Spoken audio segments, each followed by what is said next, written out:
The ones that are emerging as leaders, they've got the raw material. Those of us in senior positions, we can see it. They got the raw material, but they've got to demonstrate their ability to find success. And I watch very carefully potential leaders and how they lead, and they're doing all the things we've described. I grieve over individuals saying, "Oh, I can't do that. Human resources won't let me. Oh, I can't do that. I'm not the boss. When I become the boss, then I'll demonstrate those characteristics." But until that time, I grieve for those individuals. My counsel would be, find a small area, a small team, an accomplishment that you can work together to achieve. And do so bringing the team together. Because the short-term answers are pretty easy. You do this, you do that, you do this, you do that. Long-term solutions are achieved through building a team. So build a small team. So when I was an assistant administrator, I remember Chuck Whitlock and he was the chief engineer, and I was a newly minted assistant administrator, and I had food nutritional services and engineering and housekeeping. And Chuck and I had spent a lot of time with them. We said, how do we make sure that this facility, this hospital, is running like a top? Because we in engineering, this is our responsibility. So the clinicians can focus on the clinical care. What do we do? And so Chuck was, I've seen this. And we kind of brainstormed, and we concluded the success would be achieved by creating sweeps. That each engineer would have a geographic area, and they would sweep that area and find all the things that are broken. It was a simple effort, it was a simple process, but man, was it successful. And the only way we were able to do it is by bringing the engineers together to say, what's our purpose and meaning in life, right? So I wasn't the CEO, I wasn't in charge, I wasn't the one from Mount CEO that could dictate. I was an assistant administrator working with the team to create a solution that was in alignment with the mission, vision, and values. Small efforts, small step, but people noticed, and it reaffirmed to me the importance of doing that, so that as my responsibility grew, I used that same type of technique and tool to create success for a larger organization. So those that are on the road, start small, do small things, define the team, identify what the mission, the vision, and the values are of that small team. Create signposts, things to achieve, places to go, things to be recognized. Bring people along with you. What you'll find is it's a lot of effort, but boy, is it rewarding. And then as you achieve success, you'll be given more responsibility. As it relates to those that have never really cared about the team, that's just not how they're wired, you got to figure it out. You got to reset the clock. Yours will be a hollow profession. You will hit midlife crisis and it will blow your mind. And I grieve for individuals who come to my office to say, well, I've been in this industry for decades and I hate it. I hate it. I want to get into another industry. I want to do a big midlife career change. And I grieve for the decades that they've spent in a profession they haven't liked. And some postpone it because the money's good. I gave up my entire retirement to join this faith-based organization. And I asked myself, what's important in life? And sometimes you've just got to do that. You have just got to make the hard decision. Because it's not going to get any easier in the future. You're not going to all of a sudden wake up and go, man, I've hated my job for the last decade, but now I like it. It doesn't work that way. It gets worse. So sometimes you have to make the tough decision, and if you've behaved in a way that's been an uncaring and unfeeling, and you need to do what they say, a checkup from the neck up. You got to figure that out. Find meaning and purpose in your life, and then pursue that. And it's interesting for me to see the new healthcare providers. There was a group that got into medicine because they thought they'd make a lot of money. And that's the only reason they got in. And today, with healthcare reform, they are some of the most dissatisfied, disgruntled, angry, One said to me, I'm sick and tired of being sick and tired. That's true. The great ones found the passion. They weren't seeking after the dollars. The intent wasn't to make a lot of money and drive the fancy car. Did they want a good lifestyle? Sure. But they felt a passion and a purpose in healthcare. And that's helped them navigate through the white waters of change. And the same would be true for any industry. Find the meaning behind it. Those that have not found that passion and that heartfelt leadership, I think they're destined for tragedy. And I think your work is illuminating because you're shining a big spotlight on something that people are fearful of to discuss. Do I love the work I do? Is it with purpose and meaning? Do I love the people with whom I work? Do I care so much about them that I'm willing to invest in them? And when you ask and answer those questions, ooh, that's tough. So there are a lot that don't want to go there. But I will tell you that those of us that are there, it feels good. It really does. It's purposeful and meaningful. And it's hard and it's exhausting, but guess what? That's life. One of my other great mentors is my father, but he was a different kind of leader. Different era, lumber industry. Make the shingles, boom, boom, boom. Very, very structured and objective. And there wasn't much innovation in that space. And so he was a transactional leader. Good man. Loving father. But in his business life, it was and he hit the golden age and his brain exploded. He just said, what's it all about? And he had this life change of what's it all about and changed his career. And went into a field that he loved. And for me, it was fascinating to watch. And I said, Dad, what are some of the great regrets? He said, every place I'd been, when I left, it failed miserably. And I always grieved over that.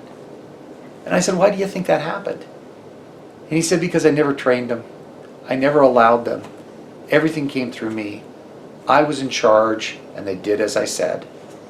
And I've got a strong personality, but I never built a team.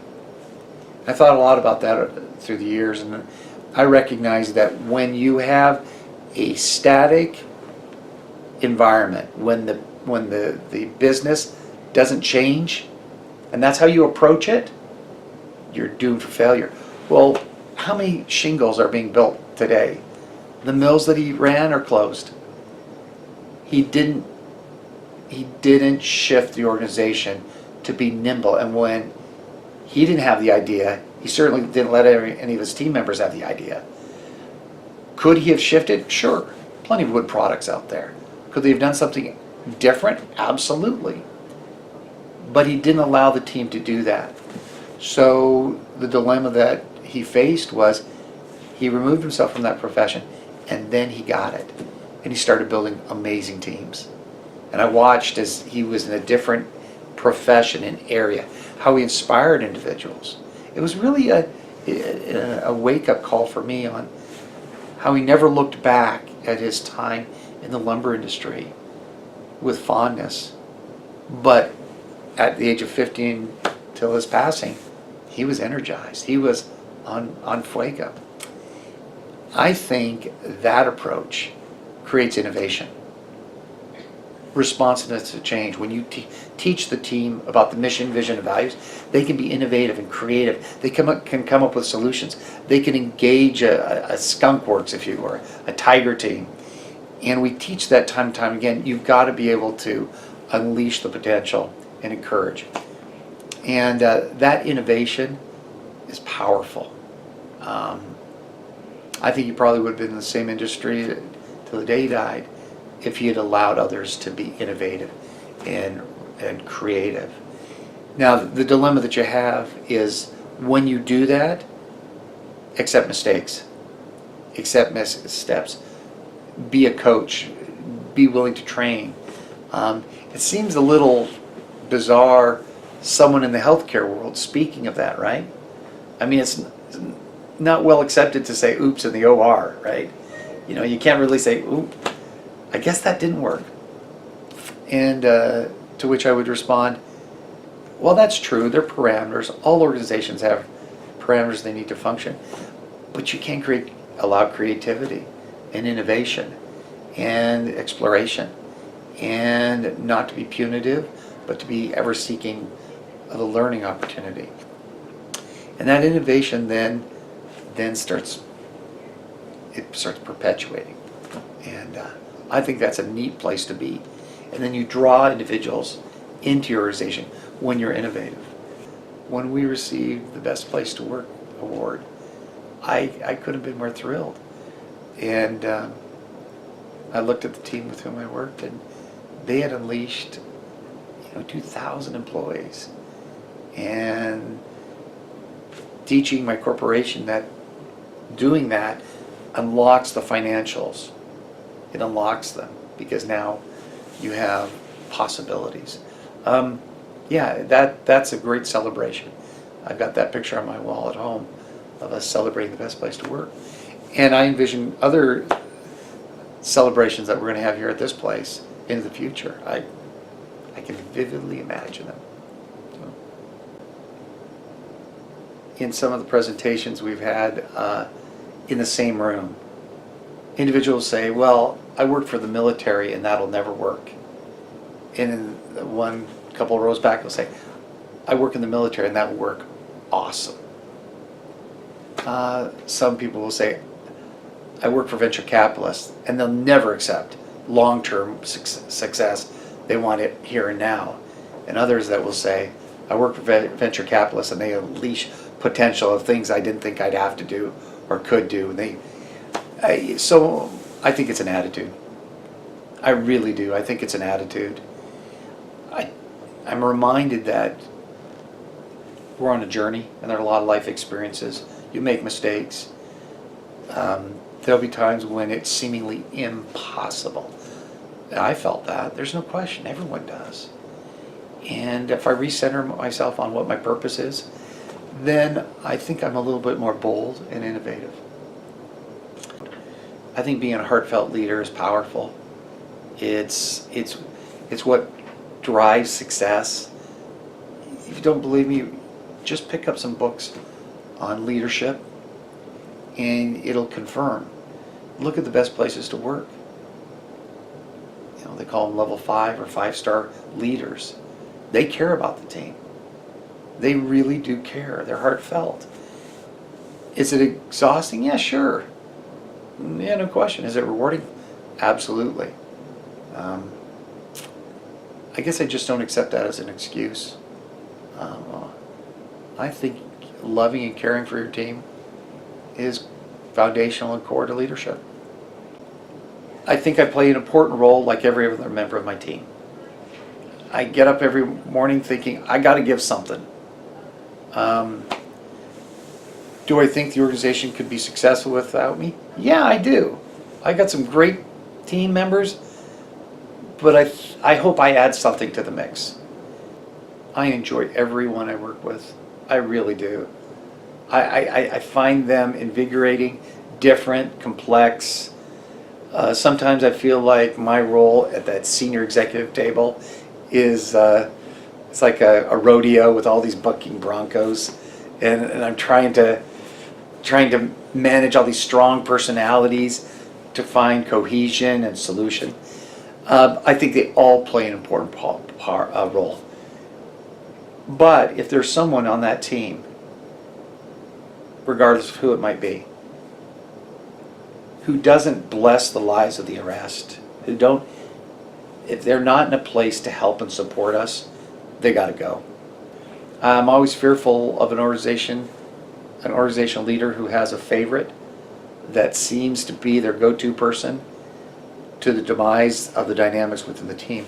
And I think when you work with peak performers, that's a dilemma. How do you keep on encouraging them, but not to the detriment to the rest of the members of the team? I've got that right now. I've got some unbelievable talent. Just great people. And need to create an environment where there's respect and there's cohesion and there's trust.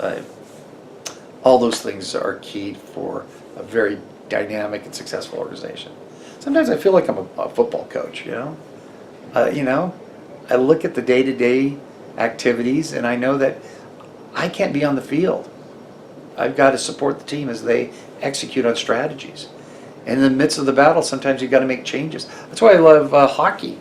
Hockey's never ending, and you're sending in shifts. It's not like football, wrestling, where it's stop and go, stop and go, stop and go. Hockey's continual. The puck is moving. And the great hockey players are skating to where the puck will be, not where the puck was. And sometimes you pull a goalie, and sometimes you switch a line, and sometimes the dynamics aren't there. That's okay. You shift and you move, and yeah, it's a great metaphor for leadership for me. I think it takes courage. I think great leadership takes courage. I think it requires you to know who you are, and that takes an act of courage to define what you're good at and what you're not good at, what's important to you in life and what's not important to you in life. And when you have the courage to ask those questions, then it unleashes potential. It also requires you to have the courage to care about people and open yourself up and do so in a very purposeful way to bless their lives. And I know that when I lead an organization, that I care so much about them, and not just them as an individual, but the team they work on, and the organization where we live, and the community in which we function. And getting back to my life experiences in Peru, I saw how healthcare was delivered, and I felt that that was an indication of how they invested in their community. And I hope as a leader that I bless lives, I unlock potential. And when they go home, they're a better father, and they're a better mother, they're a better brother, they're a better sister. And that's the community in which I want to live. And so there's a higher calling and purpose behind it all. And I think great leaders do that. And I think they're willing to invest because there's a greater calling and purpose in life. And if we can collectively invest and be courageous, amazing things happen.